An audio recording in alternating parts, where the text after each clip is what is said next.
Eastern Visayas at Mindanao mula pa kagabi nakaranas ng malawakang ulan at asahan ngayong araw magiging maulap ulit at maulan ang bahagi ng Eastern Mindanao at Eastern Visayas, bunsod pa rin ng surface trough na nariyan sa baybayin. At pagtaas ng drought sa Luzon, mas tumitindi pa.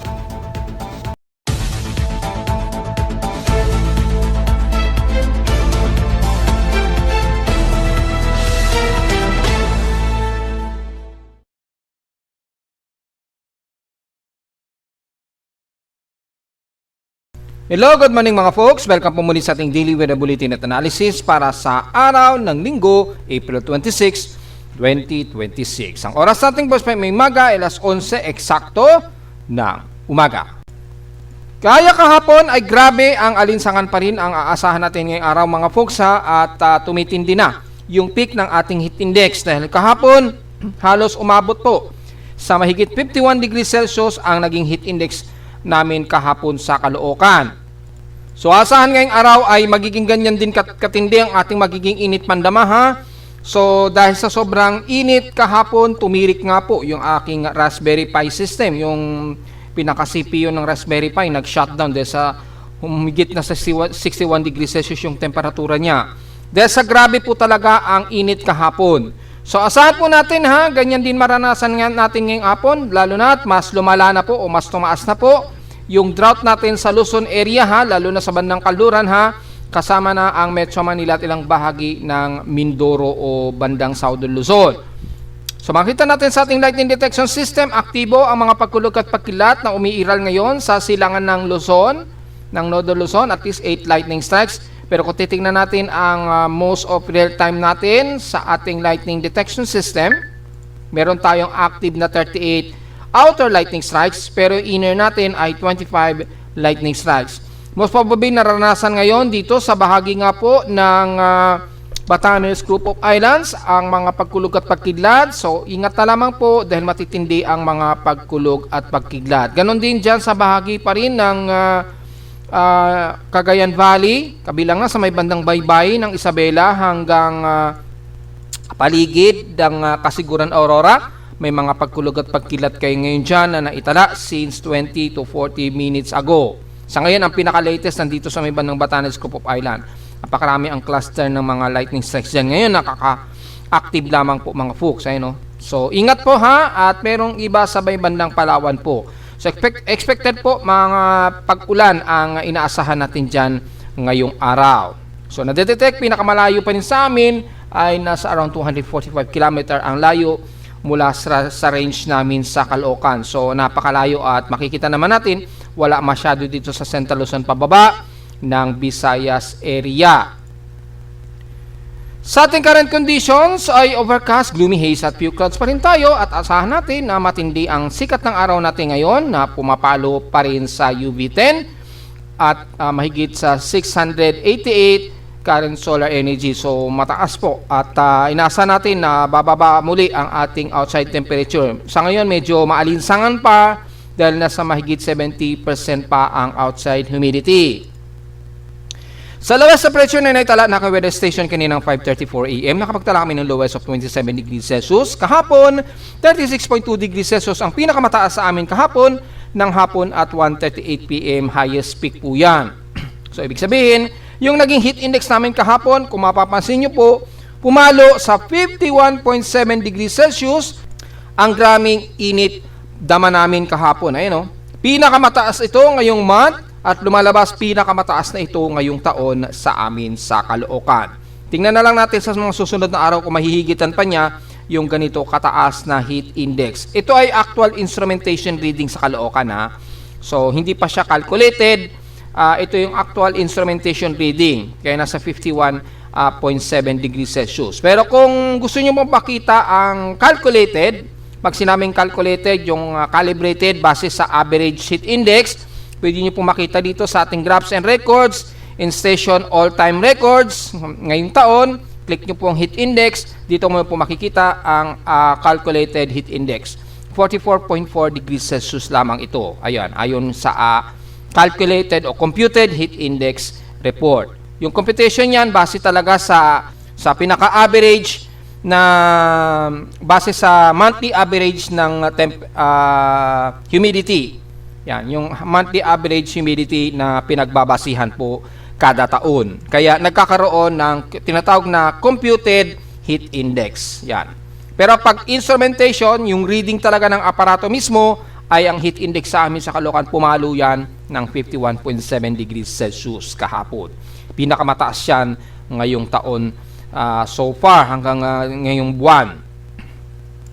Kung tatabi naman natin sa magiging forecast ng heat index sa iba't ibang bahagi ng bansa, diretso tayo sa ating heat index nationwide at sa kasalukuyang heat index sa amin sa Caloocan as of 10:47 AM, meron na kaming 43.7 degrees Celsius na dangerous heat index na.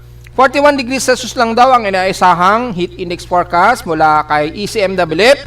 Kaya yung ginagamit natin na heat index forecast, ganun din kay Pag-asa, pareho kami ng ginagamit na heat index forecast. Kay Pag-asa ay heat ang tawag nila doon. Hindi po yan real time ha. Hindi po natin masasabi na real time yan dahil ito ay forecast lamang. Lumalabas lang na real time kasi kada hours nag-a-update po yan. Kada oras nag-a-update po yan. At makikita nyo rin dito yung kada oras na update ng yung mga forecast ng mga ahead ng magiging heat index forecast. Pero hindi po yan real time ha. Real time update lamang siya. Pero sa atin kasi extended na po yung ating forecast dito. So makikita na po yan hanggang sa mga susunod na araw yan o sa loob ng isang linggo na. So, in-extend na natin. So, pwedeng masabi nating real time ito for forecast lamang. Hindi ito yung pinaka-actual na reading mismo sa ating kasalukuyang panahon po ha. Forecast lamang po yan based on ECMWF. Pag sinabi kasi nating real time ay mula mismo yan sa pinaka-aparato. Ito po yun. Ito po yung makikita natin sa automatic heat index monitoring. Ito po yung heat index map na ito yung makikita ninyo sa website ni Pag-asa. Meron din silang heat index map which is automatic weather station mismo ni Pag-asa yan. Ito yung sinasabi natin na real time mismo. Dahil ito ay galing mismo sa aparato o yung pinaka-synoptic stations ni Pag-asa nationwide. So, kung real time ang gusto nyo malaman, ay dito nyo po makikita yan sa heat index map. Ito po talaga yung pinaka-real time. Kasi hindi ito forecast, kundi ito yung pinaka-instrumentation, actual reading ng heat index mismo mula sa pinaka-automatic weather station. So, para biglang paglilinaw lang natin, baka kasi isipin ng mga kababayan natin, yung forecast dito, na makikita natin kay ECMWF, yan na yung actual. Hindi po. Forecast lamang po yan, ha? So, makikita nyo po, malaki ang pinagkaiba sa actual instrumentation reading namin na 43.7 degrees Celsius. Pero sa forecast ni ECMWF ay 41 degrees Celsius lang daw ang heat index. So, malayo, di ba? Malayo ang pinagkaiba. Malayo, pero hindi naman sobrang layo ang pinagkaiba dahil 43.7 dito naman 41 degrees Celsius. Pero syempre, magkaiba siya dahil pasok ito sa danger sa amin sa Caloocan, pero sa forecast, extreme caution lang daw. So, makikita nyo po yung difference pa rin. Sa amin sa Caloocan, sa maghapon, aabot daw ng hanggang 44 degrees Celsius, mamayang alauna hanggang alas 2 ng hapon. Ayun, ito. So, yan ang magiging pinakamataas na heat index daw namin. So, kung susundin natin yung computed heat index, accurate po yan. Pero kung susundin natin yung instrumentation reading, malayong-malayo po ang difference yan. So, normal pa rin yan mga folks. At ito po yung pinaka-temperature humidity heat index natin sa Pilipinas. So, very normally naman po yan mga folks. Yan, makikita naman.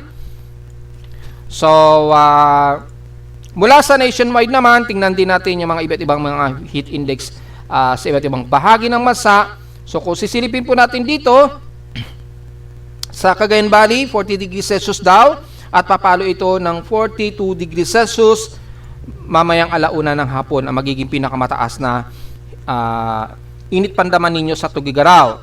Sa Santiago, Isabela naman, ang forecast sa inyo ay 41 degrees Celsius which is hanggang pinakamataas na sa inyo daw na maghapon sa Santiago, Isabela. Sa bahagi naman ng Dagupan, sakop yan ng Pangasinan ay nasa 41 degrees Celsius din ang inyong heat index. Yan. At pinakamataas na po yan maghapon din sa inyo sa bandang Pangasinan. So, bahagyang bumaba. At sa Central Luzon, sa Tarlac, Ang heat index ninyo ngayon ay 42 degrees Celsius at mukhang sa Central Luzon ang may pinakamataas na heat index dahil papalo daw ito na hanggang 44 degrees Celsius mamayang 1:00 hanggang 2:00 ng hapon. Halos katulad dito sa amin sa Caloocan ang lalabas na heat index.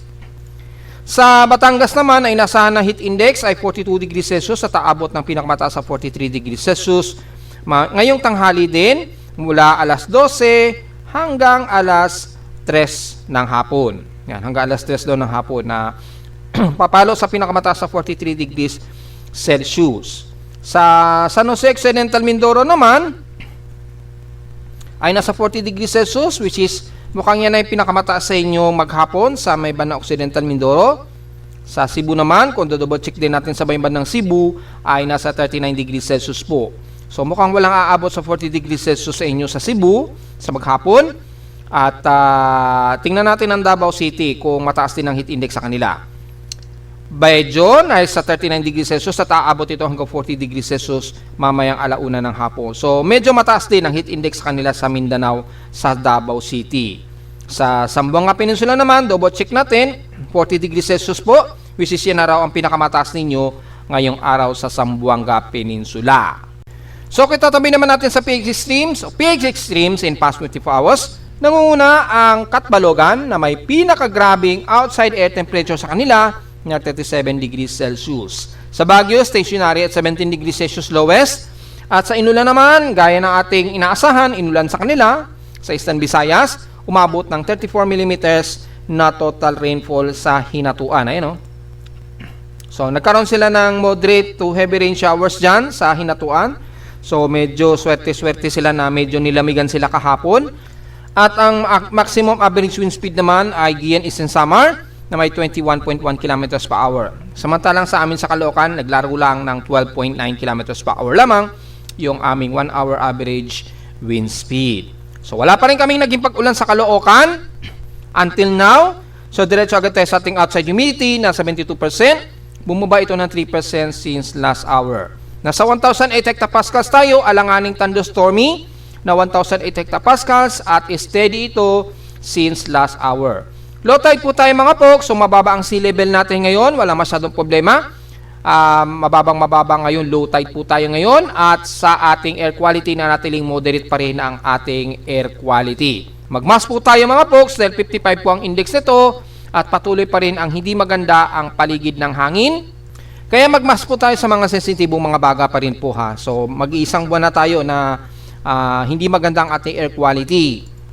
Sa atin namang almanak, sumikat ang haring araw kaninang 5:35 AM at lulubog po ito mamayang 6:11 PM. At sa ating moonrise and moonset, 70% illuminated na po ito.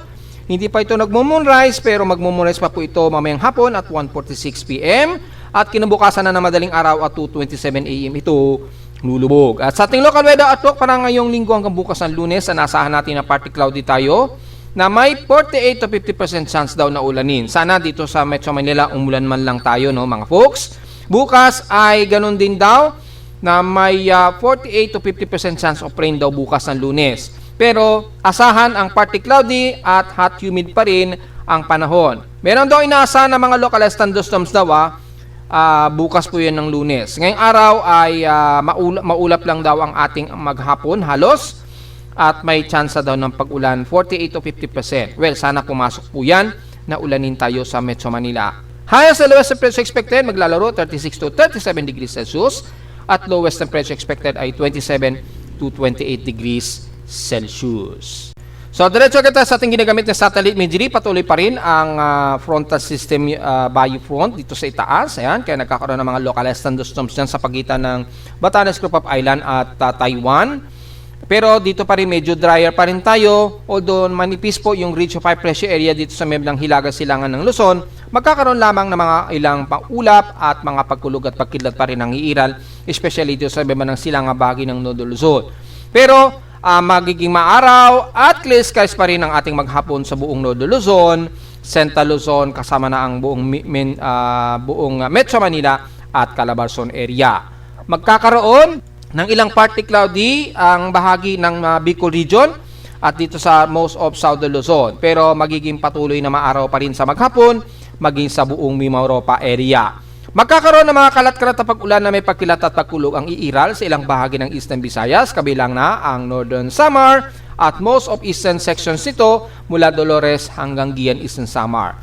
Maaabot din ng mga ilang maulap na papunin at inaasahang localized thunderstorms ang Leyte, kabilang na ang Tacloban, Ormoc at ilang bahagi nga po sa Southern Leyte dyan sa San Francisco at Maasin. The rest ng Central Visayas at West portions ng Visayas, asahan natin na partly cloudy tayo pero patuloy na hot humid na panahon sa maghapon dahil sa tinding sikat pa rin ng araw. Magkaroon man ng isolated rain showers, good thing na lang yan para maibsan ang gabi ng init na saglitan lamang. Pagdating naman sa Mindanao mula sa bahagi ng Caraga area at Surigao region, mapa Surigao del Norte man yan at kasama na ang Dinagat Island at Siargao, magkakaroon daw tayo ng mga maulap at maulang panahon. May kasamang localized thunderstorms. Well, very obvious naman sa ating tropical, may surface trap. Hindi naman siya halos tropical wave, pero surface trap po yung cloud cluster na ito na magdadala ng mga ilang pag-ulan sa Eastern Visayas at Mindanao. So, medyo good thing tayo dyan. So, magiging maulan po ang ilang bahagi ng Northern Mindanao, especially dito sa may bandang pagitan ng Nasipit hanggang dito sa may bandang Agusan del Norte. Then, most of Agusan del Sur and most dito sa bahagi nga po ng buong Caraga area. Wala naman sa bahagi ng Davao Region, mula Davao de Oro o Compostela Valley, partly tumuslicaw din tayo dyan. So, magkakaroon din tayo ng mga isolated case of rain showers and localized thunderstorms. So, medyo good thing lang para maibsan ang sobrang init, kabilang na ang City of Davao at most of Davao Occidental. Yan. Kasama na ilang bahagi ng Kapatagan sa may bandang Davao del Sur, ilang bahagi pa rin ng bandang Malalang, Maita o ilang areas ng Don Marcelino. Pero the rest, partly cloudy to some mostly cloudy ang iiral maging sa central ng Bukidnon. And the rest, katamtaman ang panahon, magkakaroon din tayo ng mga isolated rain showers at ilang localized thunderstorms sa may bandang Zamboanga Peninsula hanggang dulo na yan ng Basilan at Hulusulu. So mostly cloudy po at gaya ng mga forecast natin ng nakarang araw, mataas po yung accumulated dito na magiging ulan sa most of Mindanao area at Eastern Visayas dahil nga po sa surface trap na nandito sa dagat Pasipiko po. Pero ang buong South Luzon hanggang hilagang bahagi ng Luzon, well, bad thing pa rin na medyo patuloy tayo makakaranas ng maaraw at maalinsangang maghapon. Swertehan na lamang na pumasok po yung forecast na magkaroon tayo ng mga kalat-kalat o isolated rain showers sa Metro Manila. So, kung umulan man, medyo good thing na rin po yan para maibsan po ang grabing init. Malinaw sa ating infrared na Doppler microwave imagery na ito ng water vapor, makikita po ang mas maraming water vapor sa may bandang Eastern Visayas at Mindanao. Kaya nagkaroon ng mga pag-ulan at nagkaroon ng mas mataas na ulan na nai-record dyan sa bandang Hinatuan nga po, na naka-record sila ng 34 mm in past 24 hours. So, good thing lang po at hindi naman masyado magiging threatening yan dahil halos tuyo na nga po ang paligid natin. Maganda na medyo mabasa man lang ng ulan ang buong kapaligiran na yan. Except na lamang talaga sa bandang Luzon, halos wala at tuyo ang ating paligid po. So, diretso agad, titingnan natin yung lala ng drought index natin. Mula sa ating almanac and climate, makikita po natin yung vegetation and drought sa Pilipinas. Mula sa ating drought early warning, mula sa University ng Tokyo, makikita po ang forecast na mayroong nakataas nga po na drought warning sa buong bandang Calabarzon at Mimaropa at eastern ng Northern Luzon. Sa bandang Visayas naman, ang most central at western portions ng Visayas nakataas daw. So kasama po dyan ang Cebu, Bohol at Negros region. At entire ng Mindanao nakataas daw ang drought warning.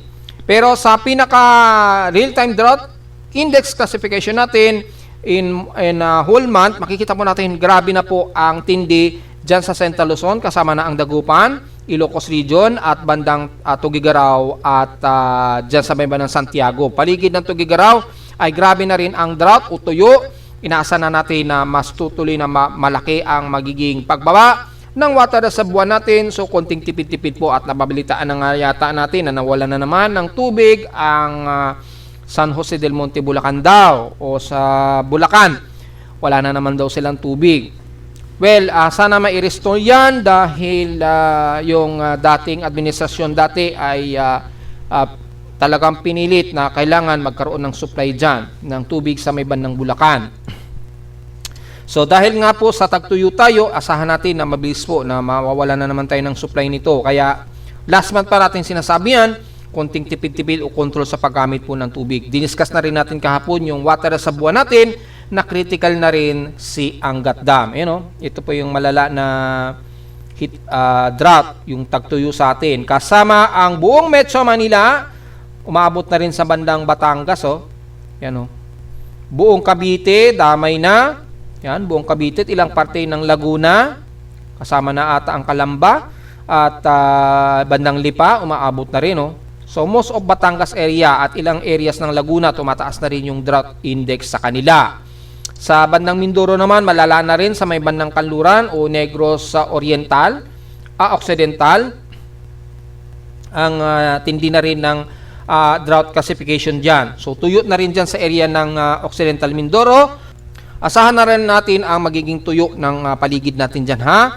So paghandaan na po ang backup plan para sa reserve ng tubig para sa inyong mga palayan dyan. Yung pag-ulan talaga, very low average pa rin tayo mga folks. Ang huling record nito is April 24 po. Yung huling record nito.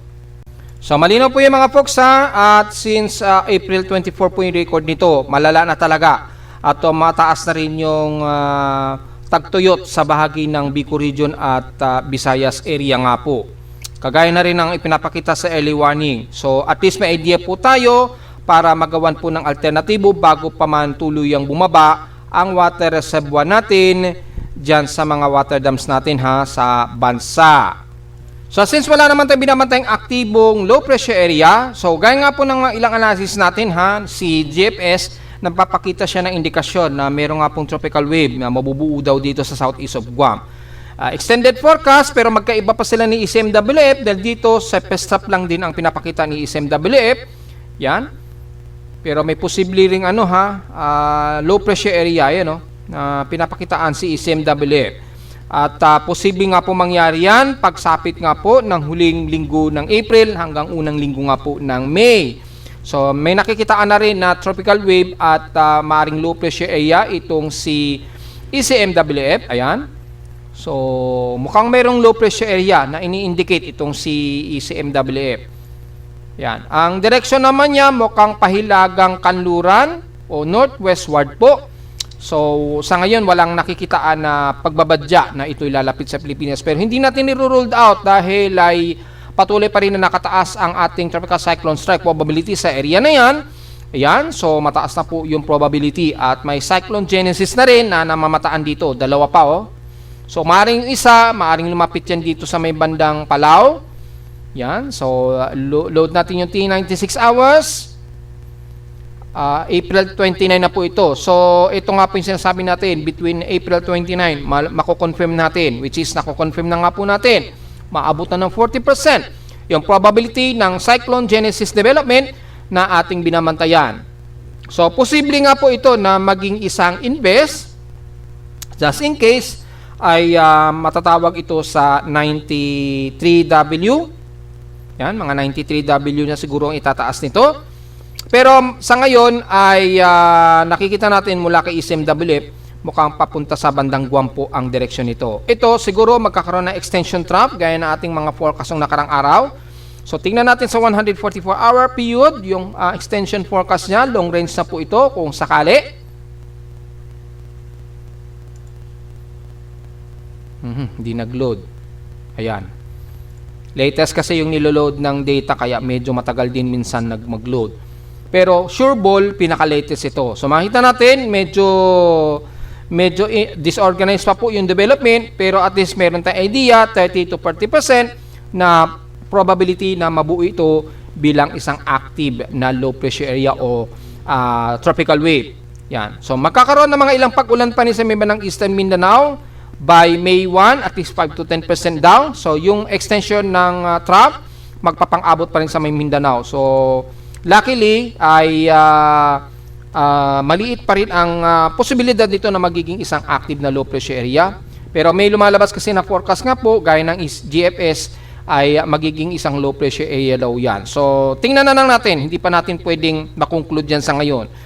Yan. At least hindi natin inaalis dahil may mga something na po na nakikitaan ng mga extended forecast nga po yung mga computer models natin at yung Genesis. Yan. Kung extend natin in 216 hours, first week po ng May ito, May 4. So makikita natin yung galaw ng trough, aabot yan sa may bandang Eastern Visayas po at Mindanao.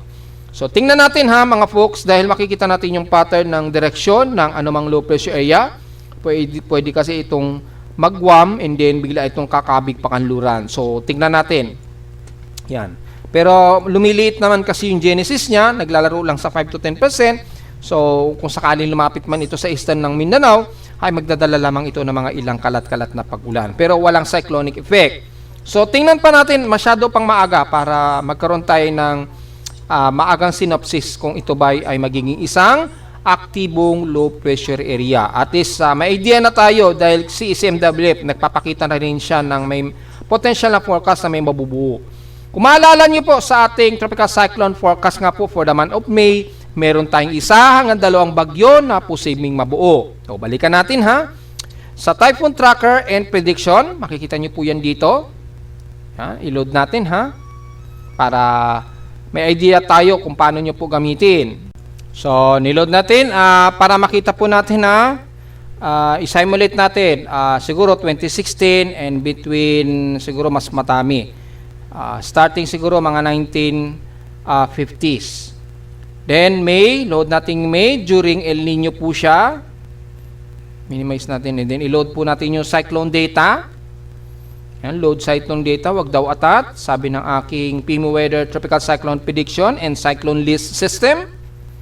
Yan na po yung bagong tawag ko sa kanya na lang para meron tayong unique name para sa ating Tropical Cyclone Track Monitoring. So makikita nyo po during El Nino, dahil meron na tayong minor El Nino next month, ay nasa na natin between 1950 to 2016 po yung kinuna natin na reference na taon at month of May po ito. During El Nino phenomenon, meron tayong isa hanggang 2 bagyo na posibleng mabuo sa loob at labas ng Philippine Area of Responsibility. So, posible nga po yung nakikita natin dito sa bandang dito sa may bandang Guam, di ba?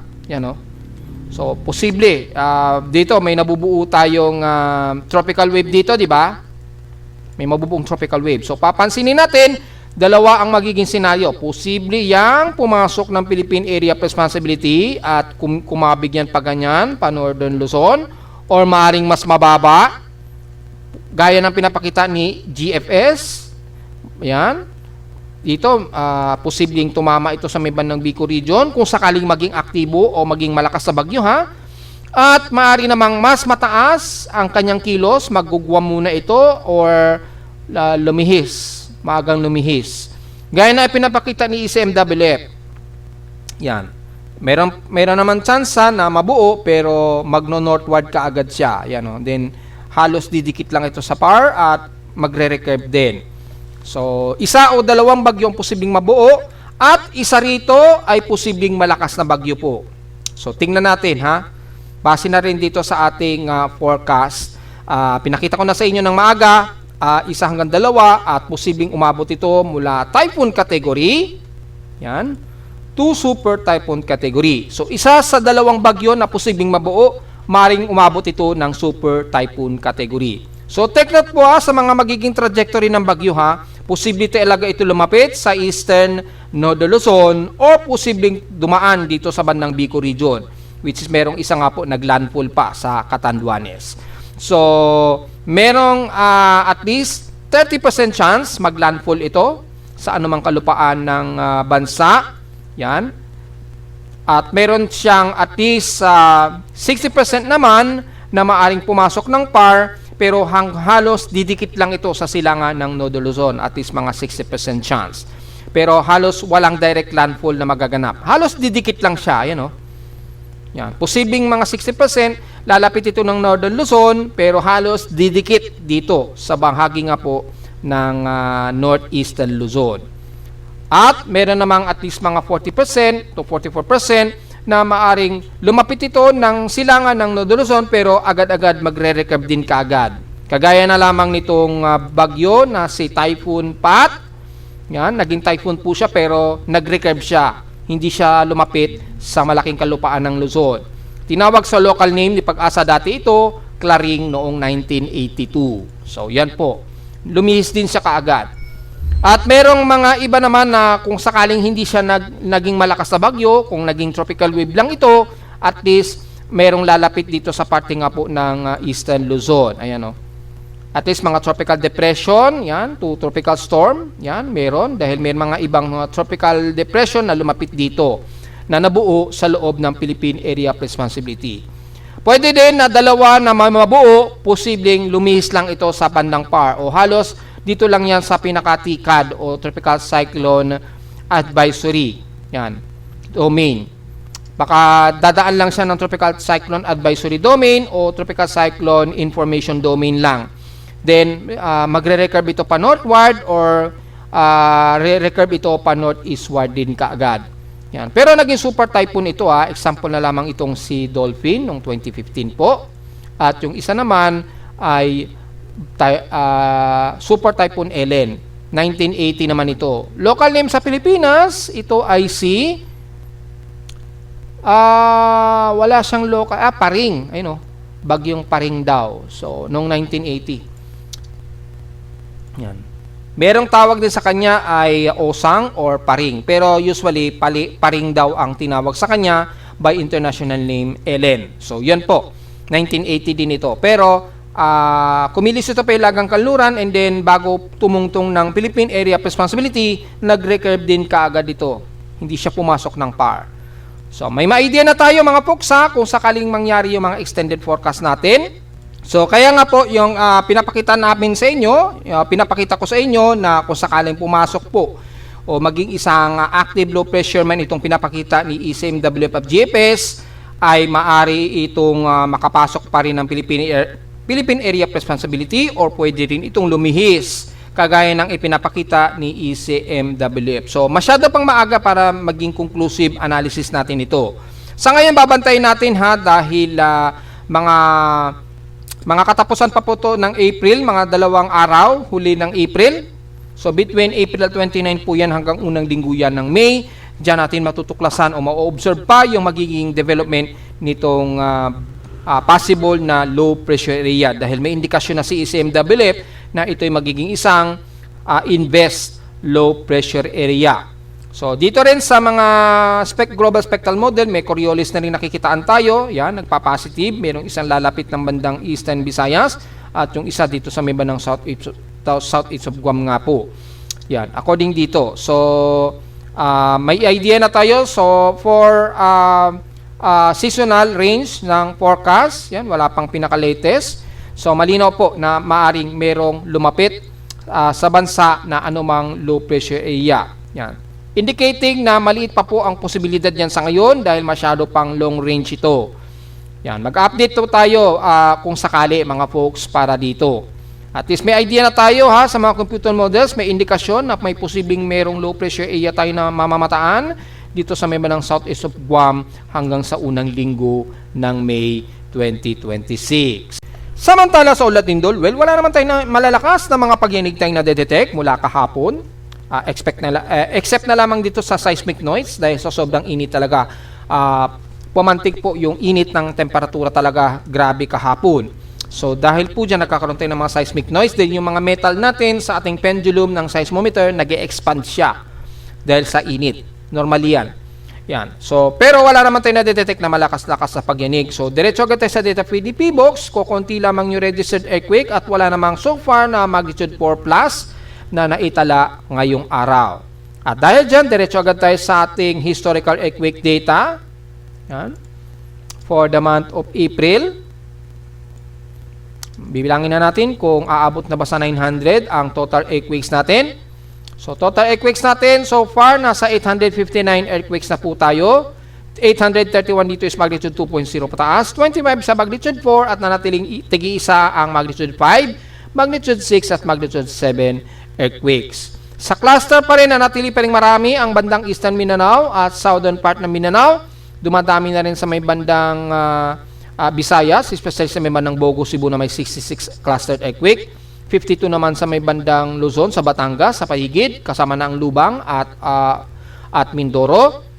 sa may bandang Zambales 24, at sa Northern Luzon naman sa may bandang Ilocos Norte, pagitan ay 43 clustered earthquake. Marami-rami na rin. Lalo na dito sa may bandang Pulilo Island sa Quezon Province, merong clustered earthquake din tayo dyan na may 53 clustered earthquake. So medyo agresibo na rin o agresibo po yung ating mga tectonic plate dyan sa paligid po. At since malapit tayo dyan sa may bandang West Valley Fault, todo monitor po tayo dyan mga folks. Yan ha. So nasa total of 859 earthquakes na po tayo at nahigitan na po niya yung total earthquakes last March. Yan. So aabot pa yan malamang sa mahigit 1,000 ang total earthquakes natin bago matapos ang month of April 2026. At narito naman ating 3-day weather forecast para sa araw ng Linggo, April 26, 2026.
At hanggang dito na lang po ang ating daily weather bulletin at analysis para sa araw ng Linggo, April 26, 2026. Huwag mo kalilimutan na mag-like, share, and subscribe po sa ating YouTube channel, maging sa ating Facebook page. Bisitahin na lang din po ninyo para malaman natin o para malaman nyo po yung lagay ng panahon natin gamit ang ating daily weather reading mula sa ating aparato sa Caloocan. So visit naman po sa ating website sa gustong malaman din ang pinaka-dynamic events mula sa reading ng ating aparato sa Caloocan at sa data feeds mula sa iba't ibang weather agencies.